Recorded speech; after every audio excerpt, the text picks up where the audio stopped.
आशा करता हूं आप सब बहुत अच्छे होंगे। मेरा नाम है सिद्धांत अग्निहोत्री, स्टडी क्लोज पे आपका बहुत बहुत स्वागत है। मैंने सोचा था वीडियो नहीं बनाऊंगा इस टॉपिक पे, लेकिन यार अब वीडियो बनाना पड़ गया है। एक्चुअली विवेक बिंद्रा बहुत बुरा फंसते जा रहे हैं। विवेक बिंद्रा के ऊपर एफआईआर हो गई है, ठीक है। तो हम बात करेंगे विवेक बिंद्रा की, संदीप माहेश्वरी के जो इशू हो रहे हैं।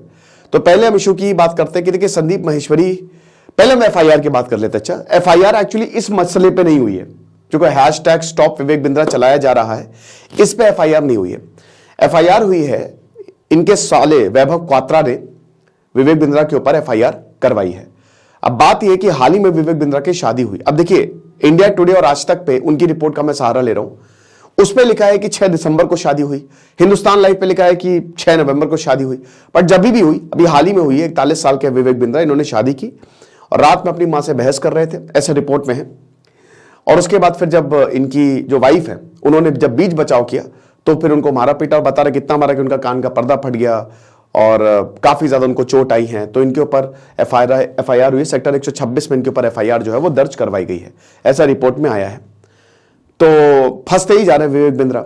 एक हफ्ते पहले संदीप माहेश्वरी ने विवेक बिंद्रा का एक वीडियो निकाला था, जिसपे उन्होंने ये बोला था कि उन्होंने नाम तो विवेक बिंद्रा का नहीं लिया था, लेकिन उन्होंने बोला था कि हाँ भाई स्कैम बिजनेस जो है वो चल रहा है, क्योंकि 3 बच्चे आए थे। उन्होंने बोला किस तरीके से उनके साथ स्कैम हुआ है, हमारे पैसे लिए गए और जो हमको प्रॉमिस किया गया था वो नहीं डिलीवर हुआ और कंटेंट भी कुछ खास नहीं था, ऐसा बोला। उसके बाद फिर संदीप माहेश्वरी ने एक पोस्ट डाला। उस पोस्ट में नाम तो फिर से नहीं लिया, लेकिन ये बोला कि मुझे धमकियां आ रही हैं,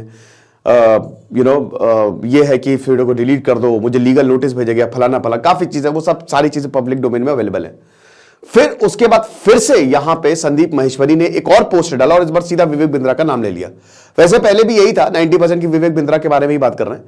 तो सीधा विवेक बिंद्रा का नाम लेते हुए बोला कि देखिए मेरे प्यारे विवेक, आप जो कर रहे हो वो सही नहीं है। आप झूठ को जिस तरीके से दबा रहे हो, आप मुझे प्रेशर बना रहे हो, मेरी अपनी टीम को भेज रहे हो, तो ये सारी चीजें बात की।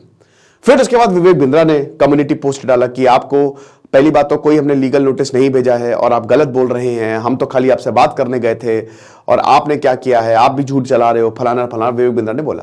फिर विवेक बिंद्रा ने एक वीडियो बना दिया, ठीक है, अभी 3 दिन पहले। तो उनका शायद कोई 10 डे MBA प्रोग्राम चल रहा है, तो उस पर उन्होंने सब आधे घंटे विवेक बिंद्रा ने संदीप माहेश्वरी के सवालों के जवाब दिए। तो जहां संदीप माहेश्वरी ने बोला कि स्कैम है, तो विवेक बिंद्रा ने बोला भाई कहां से स्कैम है, तुम प्रूव करके दिखाओ, कौन सा स्कैम मैंने किया हुआ है। संदीप माहेश्वरी ने यहां पे ये बोला कि बहुत सारे लोगों के आपने स्टूडेंट्स के पैसे खाए हैं। तो विवेक बिंद्रा ने स्टूडेंट्स के फिर वो दिखा दी टेस्टिमोनीज की, कोई पैसे नहीं खाए हैं, ठीक है। एक बात मुझे विवेक बिंद्रा की बिल्कुल ठीक लगी जो उन्होंने बोली। उन्होंने, विवेक बिंद्रा ने ये कहा कि आप बैठ के बात करिए। ये बात बिल्कुल सही है कि आप बैठिए, सामने मैं बैठूंगा, इधर मैं, आप बैठिए और साथ में बात करते हैं, आपको प्रॉब्लम है, ये बिल्कुल सही है। संदीप माहेश्वरी को ये करना चाहिए कि इधर विवेक बिंद्रा बैठे, इधर संदीप माहेश्वरी बैठे, आमने सामने बात हो। यहां पे विवेक बिंद्रा ने बोला आप ही जज हो गए, आप ही ने फैसला सुना दिया, तो ऐसा नहीं चलेगा दोस्त। ये विवेक बिंद्रा ठीक ने कहा है। फिर विवेक बिंद्रा ने बोला कि आप हमारे बिजनेस पे, क्योंकि संदीप माहेश्वरी ने यह भी बोला था कि 50 रुपए का एक गंजे को कंगा बेच रहे हो और 50 रुपए कीमत भी नहीं है, 50,000 कीमत है, तो एक इतना बेकार प्रोडक्ट आप इतने ज्यादा दामों में बेच रहे हो। तो विवेक बिंद्रा ने बोला कि भाई देखो, तुम 50 रुपए की मैं 50,000 में बेचते हो, हमने कुछ कहा, तो ये आरोप प्रत्यारोप जो है वो लगाए।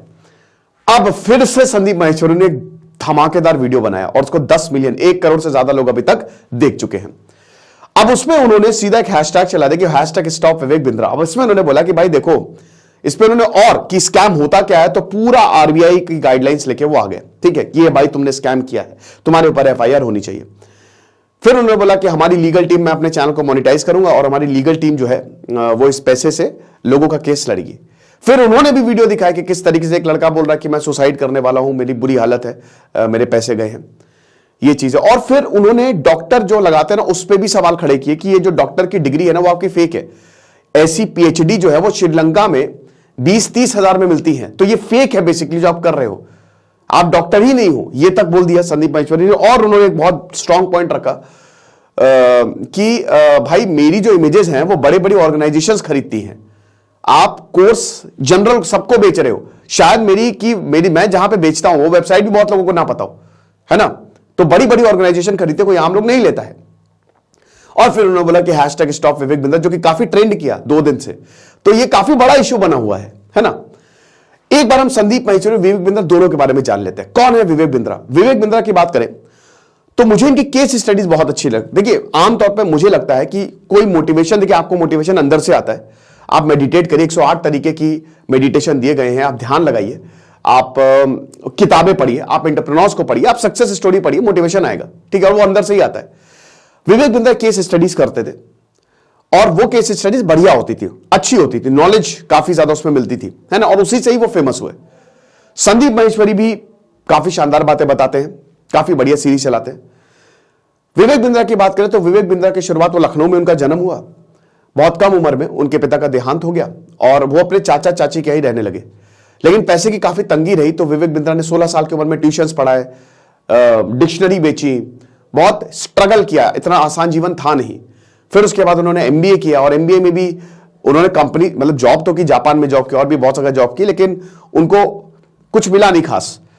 जब उनको बहुत दुखी हो गए, बहुत परेशान हो गए, तो 4 साल तक वो एज अ मॉन्क बन के रहे वृंदावन में। वो एज अ मॉन्क, आपको पता होगा कि वो एक तो इस्कॉन से एसोसिएटेड, और दूसरी चीज ये है कि वो भागवत गीता की बहुत ज्यादा बात करते हैं, भागवत गीता पे लेसन्स भी लेते हैं, ठीक है। तो वो 4 साल तक ऐसा मॉन्क रहे और उसके बाद फिर वो बिजनेस में आए और उसके बाद उन्होंने तबाही मचा दी क्योंकि उनका आईबीसी बहुत ग्रो किया, बहुत ज्यादा ग्रो किया, ठीक है। और फिर काफी ज्यादा उन्होंने रेवेन्यू भी कमाया। और बताते हैं कि एक समय तो जब एम्प्लॉय के पास पैसे नहीं थे, मतलब मैं पैसे नहीं दे पा रहा, तो मैंने सोचा मैं अपना घर भेज दूंगा। तो ये इनकी सक्सेस स्टोरी। अच्छा, संदीप माहेश्वरी की भी इतनी जबरदस्त, उनकी भी बहुत शानदार सक्सेस स्टोरी रही है, ठीक है। तो संदीप माहेश्वरी का भी आर्थिक स्थिति बहुत ज्यादा खराब थी, पिताजी का एल्यूमिनियम का बिजनेस था, बंद हो गया। 10 साल की उम्र, मतलब 10th क्लास में थे, तब से संदीप माहेश्वरी लगातार स्ट्रगल कर रहे हैं, ठीक है। उन्होंने पीसीओ में जॉब किया, उन्होंने और जॉब्स किए, लेकिन उसके बाद उन्होंने हार नहीं मानी, उनको कुछ बड़ा करना था संदीप माहेश्वरी को। तो उसके बाद उन्होंने फिर बिजनेस शुरू किया, लेकिन लगातार उनके बिजनेस फेल होते रहे, ठीक है। मॉडलिंग शुरू की, भाई संदीप माहेश्वरी बहुत सुंदर लगते हैं, ठीक है, तो उन्होंने मॉडलिंग शुरू की, तो मॉडलिंग भी फेल हो गया, मतलब बहुत ज्यादा उनको लगा कि यार तो बड़ी नेगेटिविटी है यहां पे।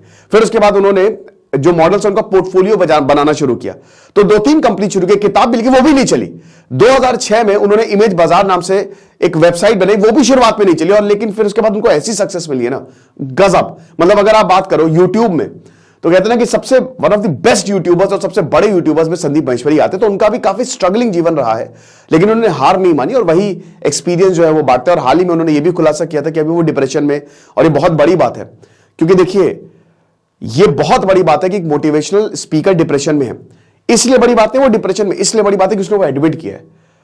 यानी कि ये बहुत कोई करता नहीं है इस दुनिया में, कितने स्कैम चल रहे हैं, कितने फरेब चल रहे हैं, लेकिन वो बंदे के इतना ज्यादा गट्स है, आप ये समझिए कि इतना ऑनेस्ट है वो, कि उन्होंने पब्लिक प्लेटफॉर्म पे आके बोला कि हाँ भाई मुझे डिप्रेशन है। तो ये स्वीकारना ही अपने आप में बहुत बड़ी बात होगी, डिस्पाइट कि उनको बहुत गालियां पड़ सकती हैं कि आप एक मोटिवेशन गुरु, आप कैसे डिप्रेशन में बात करते हो, लेकिन फिर भी उन्होंने एक्सेप्ट किया, तो इसके लिए उनके लिए ताली बनती है। तो ये दोनों की कहानी है, ब्रीफ में मैंने बहुत छोटे से बताई है कि दोनों का ही जीवन बहुत ही स्ट्रगलिंग, लेकिन दोनों ने ही वो ऊंचाइयां हासिल की हैं कि क्या ही कोई करेगा, बहुत ही कमाल। बट यहां पे अभी दोनों के बीच में विवाद। अब देखिए विवेक बिंद्रा के ऊपर आरोप यह लग रहा है कि भाई उन्होंने बहुत पैसे लिए हैं। मैं आपको हमेशा बोलता हूं कि जब आप 1000 रुपए से ऊपर कोई अगर चीज इन्वेस्ट कर रहे हो तो 10 बार सोचो, और अगर 1 लाख या 50,000, तो जितने का अमाउंट है उतनी बार सोचो और उतनी बार रिसर्च करो, क्योंकि बहुत ज्यादा मैं समझता हूं ना कि बड़ा मुश्किल होता है। और बिजनेस के लिए अगर आपको बिजनेस ग्रो करना है तो मैं हमेशा बोलता हूं किताब पढ़ो, आप एंटरप्रेन्योर्स के इंटरव्यूज पढ़ो, अब बहुत कुछ है यार, किताब सबसे बेस्ट है। आप बुक्स करो, पॉडकास्ट देखो, ऑडियो बुक्स पढ़ो, सुनो, तो जितना ज्यादा आप अपनी नॉलेज को एनहांस करोगे उतना बढ़िया रहेगा। अब यहां पे सोल्यूशन तो ये होना चाहिए कि दोनों को बैठना चाहिए और दोनों बैठ के ही ये बात क्लियर कर ले तो बेस्ट हो जाएगा, ठीक है। या ये विवेक बिंद्रा की मुझे बात सही लगी। जहां तक एफआईआर की बात है तो एफआईआर इस केस से है ही नहीं, लेकिन जिस तरीके से ये चल रहा है हो सकता है आगे आने वाले समय में विवेक बिंद्रा पर एफआईआर हो जाए, है ना।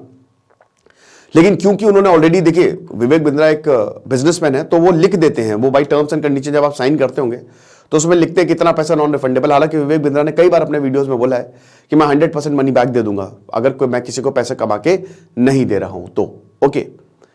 तो ये चीज है, एमएलएम में कभी फंसिए भी नहीं, वैसे भी बहुत बेकार चीज होती है, मल्टी लेवल मार्केटिंग बिल्कुल बकवास होती है ये, तो इसमें तो बिल्कुल आप मत फंसिए। जो चेन बिजनेस होता है ना, मैं एक बार गया था, मुझे याद है मैं 12th में था, तो मेरे दोस्त के साथ में गया था, तो वहां पे ऐसे मैं देखने गया था कि देखिए क्या होता है कि वहां पे मार कि सुनिए मैं 1 लाख रुपए कमा रहा हूं, उसके बाद मैं अपने मम्मी को लिया, मैं चाचा को लिया, उनका माफ कराया और बड़े बड़े सपने दिखा दिए, 2 हफ्ते बाद वो कंपनी बंद होगी।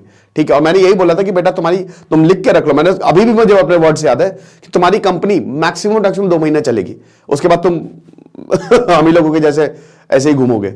और यही हुआ उसके साथ। ठीक है, तो ये जो मल्टी लेवल मार्केटिंग होती है ना, इसमें आप नहीं पढ़े तो ज्यादा अच्छा है। बेस्ट इसमें क्या एमएलएम में होता क्या, यहां पे आप ही डिस्ट्रीब्यूटर हो जाते हो। ठीक है, आमतौर पे सेलर होता है, डिस्ट्रीब्यूटर होता है, कंज्यूमर होता है। ठीक है, जैसे मैंने कि एक प्रोडक्ट बनाया, अब डिस्ट्रीब्यूट मैं अमेजॉन से कर दूंगा, वो डिस्ट्रीब्यूटर, या बहुत सारे ऑफलाइन भी होते हैं अगर मैं ऑफलाइन में जा रहा हूं, लेकिन यहां पे आप ही डिस्ट्रीब्यूटर हो गए। ठीक है, आपने प्रोडक्ट खरीदा, पैसा देके 1 लाख रुपए का प्रोडक्ट खरीदा, आप ही उसको फिर बेच रहे हो, तो ये सही नहीं है। तो अब तो वो जांच में पता चलेगा कि विवेक बिंद्रा क्या ऐसा कर रहे हैं, उनका कोर्स क्या है। अगर भाई बिजनेस तक है तो ठीक है, ठीक है, लेकिन अगर वो कर रहे तो खैर अब देखेंगे आगे क्या होता है ना। लेकिन एक चीज तो पक्की बात है, मैं अपना एक एक्सपीरियंस बताता हूं आपको, क्योंकि मैंने जैसा कि बताया कि मैं काफी केस स्टडीज देखता था, तो मैं विवेक बिंद्रा को काफी इंप्रेस्ड था क्योंकि वो बहुत शानदार वीडियो बनाते थे। बट एक इंसिडेंट मेरे साथ ऐसा हुआ था कि मैंने उनकी कंपनी में कॉल किया था अभी 2 साल पहले। देखिए मेरा नेचर ऐसा है ना कि अगर मुझे आपका प्रोडक्ट अच्छा लगा तो मैं ऐसे, कितने लोगों को तो मैंने ऐसे ही प्रमोट कर दिया है, इंस्टा पे मैंने स्टोरीज डाल दी हैं या यूट्यूब पे कुछ इंटरव्यूज ले लिए हैं ऐसे ही कि यार कोई बात नहीं, ये बंदा बहुत जेन्युइन लग रहा है तो डिजर्व करता है ये ग्रो करना। और आज भी अगर मुझे लगता है कि ये बंदा डिजर्व करता है, ये कमाल है, ये शानदार इंसान है और इसके वीडियोज या इसका कोई ऐसा प्रोडक्ट है जो बहुत ही बढ़िया है, तो इसको मौका मिलना चाहिए।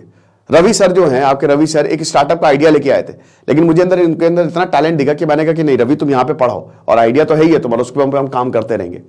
लेकिन विवेक बिंद्रा को मैंने एक बार कॉल किया, मैंने जब अपनी 2 साल पहले नई नई कंपनी शुरू की थी, तो मैंने बोला था कि क्या कुछ इंटीग्रेशन कर सकते हैं। उनकी टीम ने कॉल उठाया था। तो अब मैं देखिए शिकायत नहीं कर रहा हूं, लेकिन मैं अपना एक्सपीरियंस बता रहा हूं। तो उन्होंने मुझसे बोला था कि जो उनकी टीम है, उन्होंने बोला था कि 50 से 60 लाख रुपए लगेंगे। तो मैं हिल गया था, मैंने कहा 50 से 60 लाख भाई, 50 से 60 लाख, मैंने कहा इतने पैसे होते भाई तो ठीक है। क्योंकि उस समय विवेक बिंद्रा ने काफी वीडियोस बनाए थे श्री कृष्ण के ऊपर, भागवत गीता का, मैं भी भागवत गीता पढ़ता हूं, बट वो चीज सुन के मैं थोड़ा सा ऐसे आई वाज पुल्ड बैक।